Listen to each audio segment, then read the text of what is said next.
Hello, everyone. Hello to the outside people, the inside people who are sheltering from this pandemic.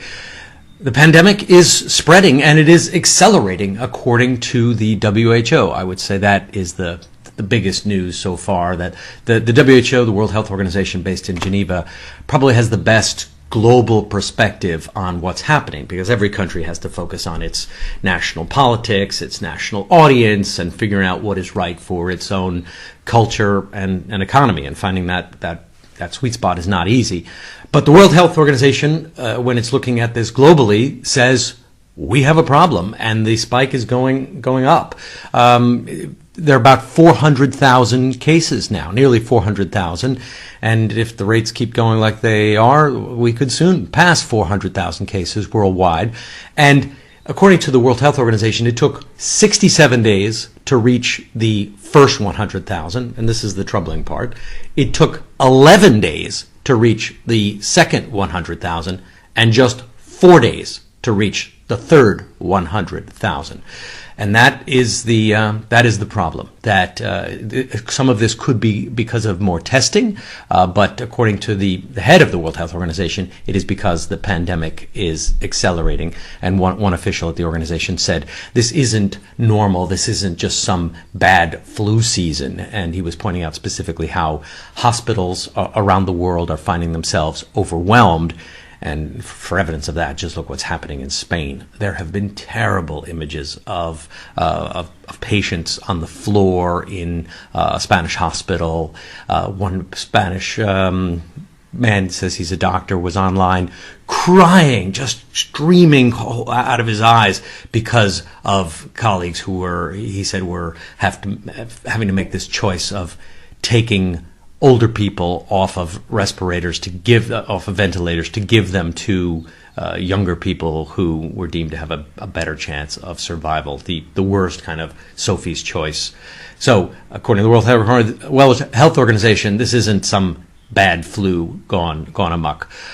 Here in the UK, finally the other shoe dropped. Boris Johnson, the Prime Minister, implemented some restrictions, and over the weekend they had tried kind of a voluntary system in which people were encouraged to respect social distancing and not congregate, and it didn't really work. People were going to the parks and the beaches. Now the government has said that no gatherings over 2 people are allowed.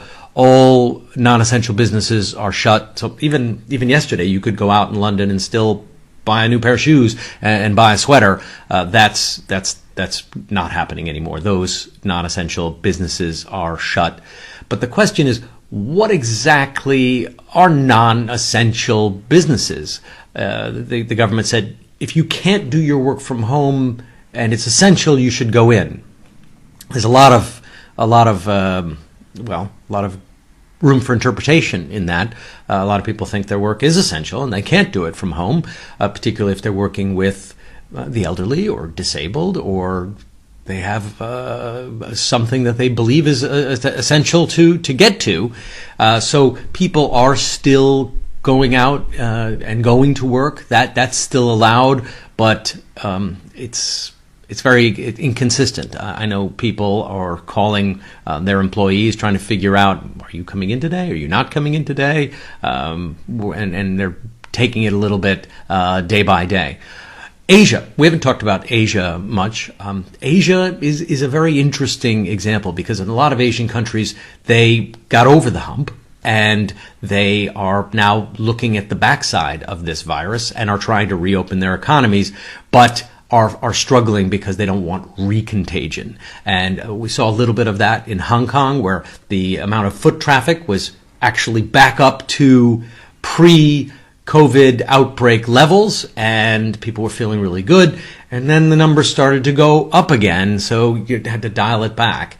That's certainly the approach that China is taking now. They say that they've beaten this thing, they've put it in a box, but they're afraid that as they open up their economy again, they're going to get a second wave or a third wave of of the coronavirus and reinfect the population, and then they would have to reimpose the draconian lockdown.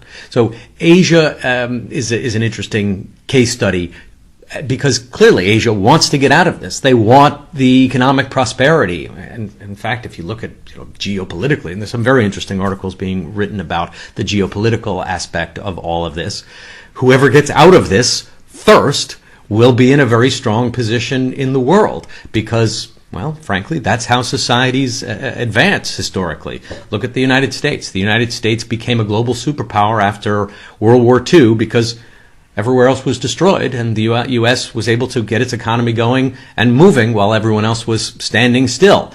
So China certainly would like to do that now, while the rest of the world's economies are slowing down. If it can put the gas on, it could establish a very important give itself a very important head start for the years and even decades to come. But there is a danger to that, because you open up too fast, you get the recontagion. Anyway, lots to talk about. I have a whole bunch of interviews today with virologists, with medical experts, with historians. Today's a big gathering day for me, so when I hear new information, I will bring it to you. Thank you very much, and stay healthy.